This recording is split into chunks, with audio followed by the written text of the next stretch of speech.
The golden black sheep. It started from birth. It started with my name. Someone spelled it wrong. What a low down, dirty shame. No one corrected it. That's even more embarrassing. I was taught to spell it Larissa. When I got of age, I saw the last A was actually printed with an I. So was I Larissa or Larissa? That was the first lie. I asked about it a year or so ago and was told it was supposed to be Larissa.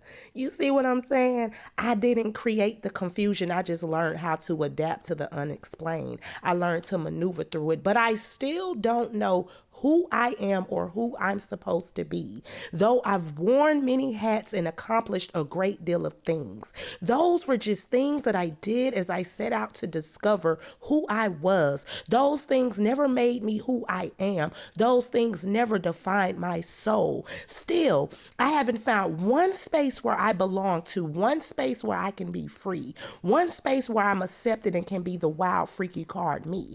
I'm always looked at funny, talked about, laughed at. They never see me fully, and that's where I spaz at. It's like the more I started liking myself and I practiced self-love, the moment I opened up, my true authentic self rose above. And she thinks differently and sees things clearly for what it is. She vibrates off energy and thrives off the positive.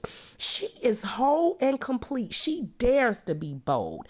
She is I. I am the golden black sheep. I am the one that dances in the darkness, loud and proud as can be. I will never fit in. I have never belonged. It started from concept. I was built to be strong. I was meant to be this gangster. I was made to endure this shit. I was created with power and a firm, tight grip.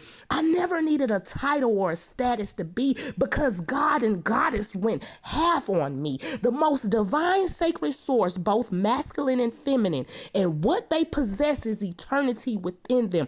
That's the image I have been created in. Life path master number 11, an air element flowing with the wind. My human design is a manifestor generator, so I was born to win. I'm a Gemini sun and Mercury is my ruling planet, so I'm quick on my feet. Yes, multifaceted, multi-talented. I am the drum and the beat of successful failure, undefeated, standing alone on my own, wondering why nobody sees me. Where do I belong? Why don't I fit in? What am I doing wrong? Why nobody wants me? Why am I only tolerated? Why do I feel nobody genuinely loves me? Why am I never celebrated? It all started with birth. It started with my name. We can't reverse that. I just try to maintain.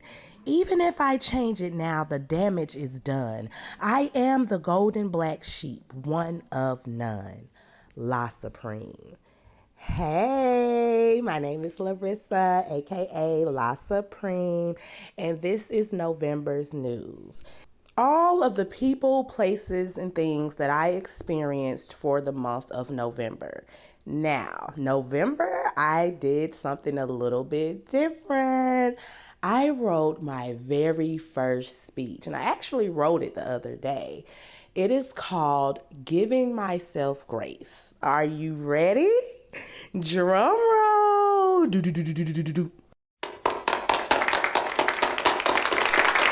Thank you. Thank you. Yes. My name is Larissa. I do go by La Supreme.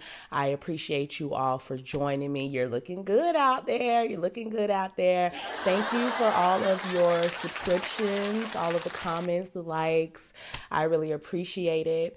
That was a recent piece that I just wrote this month. This is all for the month of November, the golden black sheep, and I will proceed with my first speech. Again, thank you. Giving myself grace. Okay, where do I start?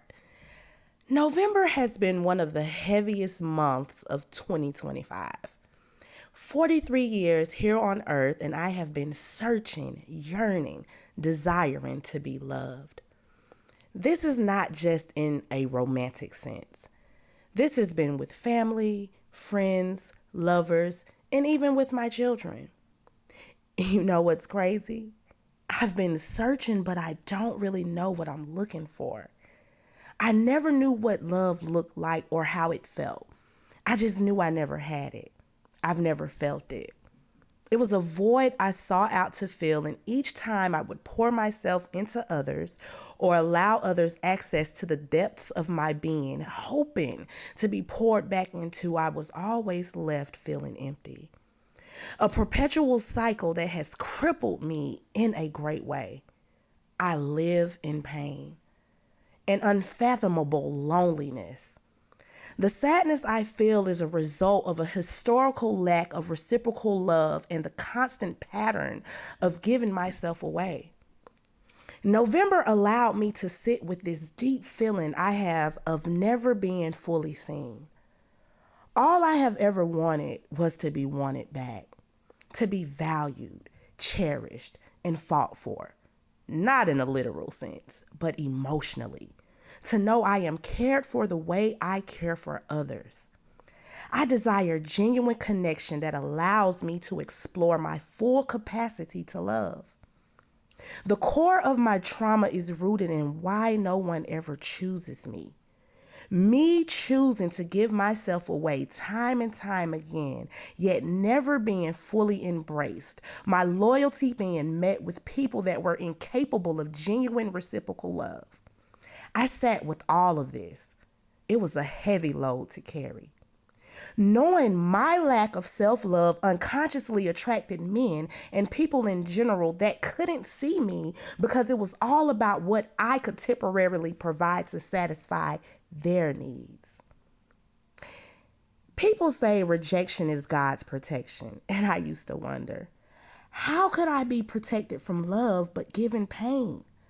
Why does everyone else get love, loyalty, and commitment, but all I get is heartache? I always knew my pain served a purpose. It pushed me to this space of self-awareness. It pushed me to this space of self-love and self-care. However, there is still this profound sense of me being so far removed from everything. I still feel like I have completely checked out. I'm just on autopilot. My soul, my spirit is truly exhausted from a lifetime of survival mode. We like to speak on all the fluffiness of healing and being healed. We always leave out these parts. The parts where you spend decades removing the mask, reprogramming, unlearning, and relearning. The parts where nothing makes sense anymore. The emotional, mental, and physical taxes you have to pay. The internal conflict of knowing your powerful conscious self is aiming for sovereignty, financial freedom, independence, and travel, but your wounded subconscious is screaming for validation, love, support, and not being alone. This pain runs so deep that it distracts me from focusing on the future. And this is where I'm going to give myself grace. I am currently in an empty space floating between my old life and a new life I'm building. November is where I stopped trying to figure out the whole love thing and stop waiting on someone to build with. This next chapter, I am focusing on filling my cup with self-reliance. I realized I put too much focus on needing and wanting a relationship. I was looking for a relationship or partnership and friendships to validate me. November helped me to understand the more I focus on building a life I truly love and adore, the more I will attract and be a magnet for that quality, reciprocal, committed love I deserve. When I focus fully on my sovereignty, I know I will feel a new level of wholeness, and then I will be able to choose healthy relationships that enhance a life I'm cultivating and adore versus seeking or needing any external support. It is time for me to build my own personal sanctuary, and I won't overwhelm myself with all the logistics of thinking big. I will take it one task, one step, one breath at a time. I will no longer try to live up to these unrealistic expectations I set for myself. I release all of those high superficial standards that used to be a mask for unworthiness. I give myself grace. I will be more gentle with myself and take sustainable action. I am the rose breaking through concrete one tiny push at a time. I will allow myself to bloom, to blossom, to shine while embracing every part of my growth and development, including the dark, the dirt, the thorns, and the rain. I am giving myself grace. Thank you.